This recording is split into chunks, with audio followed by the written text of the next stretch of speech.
time has finally arrived to where the last remaining universes go to war as Universe 7's strongest warriors collide against Universe 11's mightiest Pride Troopers as we open up the new year with Vegeta's battle against Jiren as he did what he could against them but failed, and now it looks like Universe 7 is in deep trouble as right now we're about to dive in depth in analyzing, breaking down, and dissecting the events of the Dragon Ball Super episode 123 preview to further understand the events that are going to be following in the upcoming episode. If you guys like the Dragon Ball content that I provide on this channel, then make sure you guys punch that subscribe button with notifications enabled to be the first to receive all the latest in Dragon Ball content and be a part of the Dragon Ball squad. And also don't forget to follow me on these social media platforms, Twitter, Instagram, and Facebook, to stay connected with me at all times, hashtag Dragon Ball Squad, as we open up the Dragon Ball Super episode 123 preview with Jiren having to bounce around some rocks. Now, if you pay close attention, there is this red aura around Jiren. Now, what does this mean? Does this indicate that he's going to use more of his full power? Is he withholding most of his power but only going to use some against Goku? We don't really know,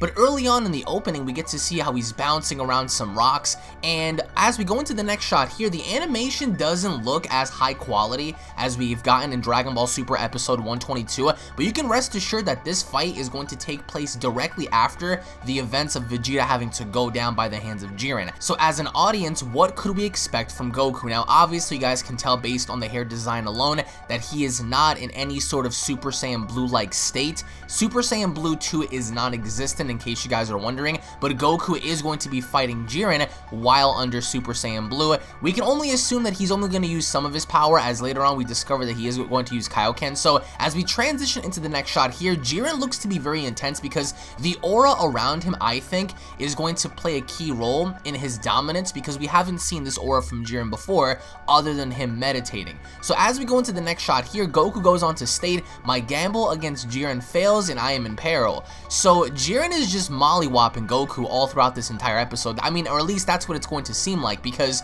Goku doesn't seem like he's going to stand the chance at all. So with Jiren having to dominate, the question is how far along the lines can Goku go until he taps back into UI? And we can only assume that it's going to be Jiren that's going to put Goku back into his UI state, which in turn would only make sense if it's going to be Jiren, but it looks like Goku is going to have a very difficult time, and I'm expecting for a beatdown. Now, however, as we transition into the next shot here, it looks like Vegeta is obviously going to be moving his hand. Now, this says a lot about Vegeta's character because he took heavy damage in Dragon Ball Super episode 122 and he keeps fighting back. So I want everyone to go on ahead and show this character some respect, because after everything Vegeta had gone through in Dragon Ball Z, in Dragon Ball Super, you can see his resiliency building up. His character has ultimately developed over the years, because normally we're so accustomed to seeing Vegeta get beat down that he never gets back up. Here, it looks like he's going to be getting back up, and with such an attack like the one that Jiren displayed during Dragon Ball Super episode 122, Vegeta is still mobile and still active in this tournament. So Vegeta stands back up, and it's only going to get better from there as we transition into the next shot here, and it almost looks like I'm watching Naruto, because you guys can see that Goku is doing the traditional Naruto run around Jiren, and Jiren doesn't seem to be concerned in the least, but Goku does have a plan. You guys can't really say that Goku doesn't really have anything in mind. As we transition into the next shot here, once again, I don't mean to crap on the animation, but the animation and the artwork doesn't look as good as 122 did. Again, that's not going to be an issue because all I really care about is how the overall story is presented. But here's where things get interesting. As we go into the next shot here, Jiren is standing there and there are like these little blue orbs all around him, and it goes on to state, "Just then Vegeta awakens to an amazing power beyond Super Saiyan Blue."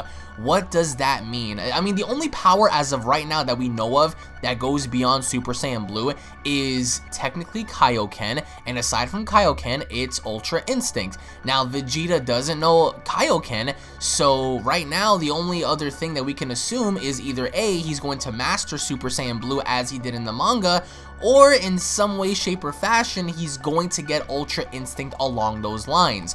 Now, if you guys have missed out the spoiler video from yesterday, we have brand new spoilers indicating that during Dragon Ball Super episode 126, Vegeta is going to sacrifice his life. He's going to put his life on the line to quote-unquote surpass the powers of a god. So that says a lot right there. As we get to see in the next image here, Vegeta is up, he's mobile. The only thing I disagree with is where's the blood?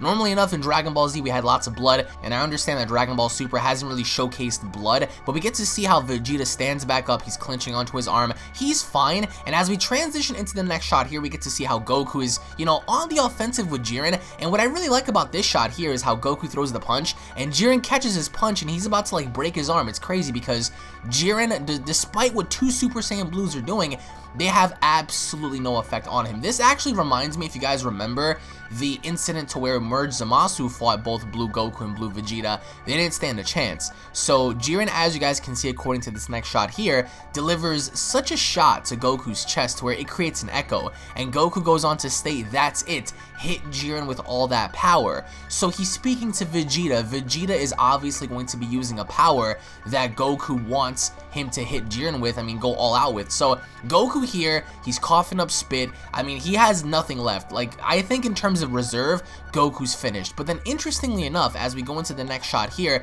we get to see how Vegeta's foot comes down. So I'm assuming here, based on what we know, is that Vegeta is going to step into this fight. I'm gonna have to guess after his battle with Goku. So after Jiren is done mollywopping Goku, that's when, you know, Vegeta's gonna step in. So after Jiren beats up Goku, I think Vegeta's gonna step in, and then from there we get to see how obviously all he's doing is clinching onto his arm. I love how his armor's kind of busted. I really wish that his suit was more torn.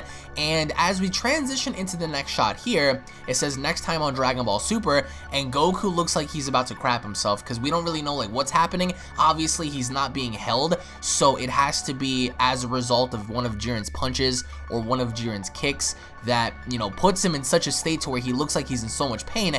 And the episode title goes as follows: Body and Soul Full Power Release, Goku and Vegeta. So Vegeta's powering up, and you get to see something very interesting occur to where, as you guys can all see, Jiren doesn't look to be concerned at all. So that's how alpha he is. But then we get to transition into this shot here. So we get to see Super Saiyan Blue Kaioken Goku. I'm only going to assume Kaioken times 20. We haven't seen Kaioken times 20 since Dragon Ball Super episode 109. And I'll be honest, Kaioken times 20 sucked, because Kaioken times 20 did nothing to even remotely have an effect on Jiren. So to redeem Kaioken times 20, they need to step it up, and they need to involve Goku using that power more or less so in this upcoming episode. However, if you look at Vegeta, there's something different about Vegeta. Now, I don't want to jump the gun in saying that he's going to get mastered Super Saiyan Blue, Super Saiyan White, Mega Ultra Instinct level 5, no. But it does look like he has something up his sleeve, either mastered Super Saiyan Blue, or as many people have been talking about, Super Saiyan Blue 2, which I really doubt there is such a thing as Super Saiyan Blue 2, even though we all speculated this about 2 years ago perhaps, that there was going to be such a thing as Super Saiyan Blue 2. In fact, this looks way different. So I don't think that, once again, this is going to be anything, you know, of Ultra Instinct like nature. Of course, I am going to make several videos this week talking about Ultra Instinct and various other things, but here it almost looks like, you know, Ultra Vegeta back when he fought in Perfect Cell. If you guys remember when Vegeta fought Semi-Perfect Cell, Vegeta had kind of like the same look going on, you know, bigger hair, more muscle. So this could mean one of many other things. But as we transition into the next shot here, Jiren doesn't look to be concerned at all. I mean, what's interesting about him is this red aura. This red aura, the only time we ever saw the red aura was when he was meditating. So what I want to know from you guys is, what the heck is going on? What is this red aura? Does this mean that Jiren is going to use more of his full power? What's the whole deal with Vegeta? Is he going to master Super Saiyan Blue as he did in the manga? Is he going to be equivalent to Kaioken Goku now? Because it really wouldn't surprise me nor make me upset that Vegeta is going to be on a relative level to Goku's Kaioken, considering that he doesn't have Kaioken of his own. So it's very interesting how these developments are occurring, because now it looks like more or less Vegeta, he's not hurt, he's still active, and he's doing a lot better than how Kaioken Goku did and how Hit did against Jiren than anybody else. So props to Vegeta on that one, guys. Post your comments down below. Thank you all so much for watching. If you guys are stoked and ready for next week's episode, go on ahead and slap a like down below. If you guys are new to the channel, consider punching that subscribe button, guys. Tune back in for more. It's going to be an amazing episode, so I highly encourage you guys to tune back in, and I'll be seeing you all down in the comment section below. Cue my outro, bitch.